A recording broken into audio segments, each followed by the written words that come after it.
بسم الله الرحمن الرحیم. ټول تعریفونه الله پاک لره دي چې دا ټول جهانونه پیدا کړی دي. زه گواهی ورکوم د دې خبرې چې الله پاک معبود حقیقي دی او د هغه سره څوک سیوا او شریک نشته. زه دې خبرې هم گواهی ورکوم چې حضرت محمد مصطفی صلی الله علیه وسلم د الله پاک آخري پیغمبر او رسول دی. السلام علیکم ورحمت الله وبرکاتہ.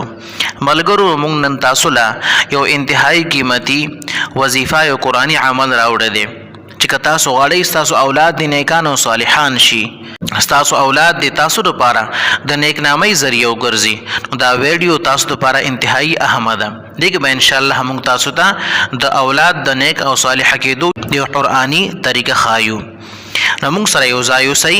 د ټولو نه مخکې موږ تاسو خدمت کې دا درخواست کوو که تاسو زمونږ دا یوټیوب چینل نوی سبسکرایب کړئ نو مهرباني وکړئ زموږ یوټیوب چینل سبسکرایب کړئ او ویډیو لایک او شیر هم ضرور کړئ. راځئ چې وګورو چې د اولاد د نیک او صالح جوړولو لپاره د قرآن کریم څه طریقه ده. زه چې کله هم یو انسان ته وګورم، یو نوجوان ته وګورم چې هغه ډېر د مور پلار فرمانبردار وي او نیک او صالح وي، نو ماته د قرآن کریم دی آیت وکانه ابوهما صالحا رښتونواله په نظر باندې راشي. کچری والدین نیک او صالح وي نو هغوی ته په دنیا کې د دې ثمره د اولاد د نیک او صالح کېدو په شکل کې ملاويږي. ډاکټر نبیل عوزا یو ډاکټر دی، یو محقق دی. هغه وایي چې کله ماته هم په نوافلو کې د هغې په ادایګۍ کې سستی او کاهلي په نظر باندې راشي نو ماته د خپلو بچو او د دنیا پریشانی په یاد باندې راشي. اسینا چې دا سینې وي چې زما د نوافلو ادایګۍ کې دا سستی او دا کاهلي زما د اولاد د نافرمانی او د بیرهاروي ذریعہ نه ګرځي.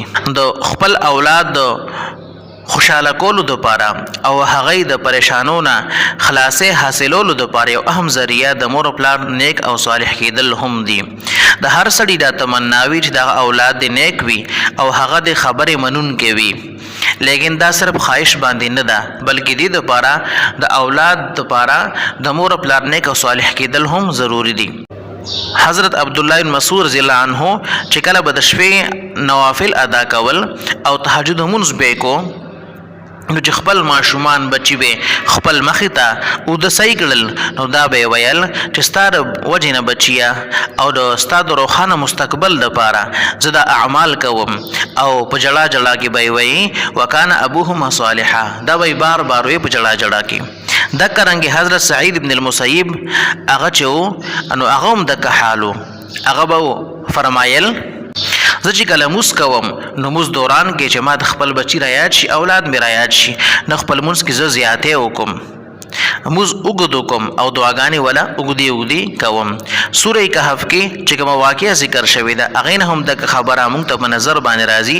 کچرې والدین نیک وي نو د هغې فایده به د اولاد کې د ته په نظر باندې راشي. ډاکټر نبیل عوزا وایي چې زما یو دوست په کویت کې یو حکومتي اداره کې په یو ښه منصب او عهدې باندې فایز و. هغه به روزانه څه غنټې فلاحي کارونو له ورکولې، فلاحي کارونه به کول. نو ما ورته ووې که ته د دې په ځای خپل کار کې خپلې حکومتي کار کې زیاته دلچسپي والي نو ستا منصب او مقام به نورم لوی شي. هغه راته ووې تا ته پته نه زه شپږو بچو پلار یم چې هغې کې اکثریت زمانو زامنو یعنی زمان نارینه اولاد ډیر دی د زنانه اولاد نه، او ما ته یره ده اسینه چې هغې د بیرهاروي او د نافرمانی او د بېدینه کېدو شکار شي.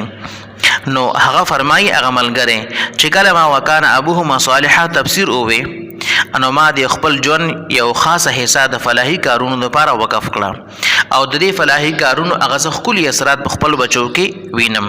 نو که تاسو غواړئ ستاسو اولاد د نیک او صالح شي او ستاسو فرمانبرداره دي شي نو تاسو به خپله هم خپل ځان د اولاد د نه کېدو لپاره خپل ځان نیک او صالح جوړول پکار دي او تاسو له هم فلاحي کارونو کې ایسا غستل پکار دي. ولې چې رسول الله مبارک ارشاد دی چې الله پاک فرمایي زه هغې بنده په مدد کې یم تر څو چې هغه زما د بندګانو په مدد کې وي.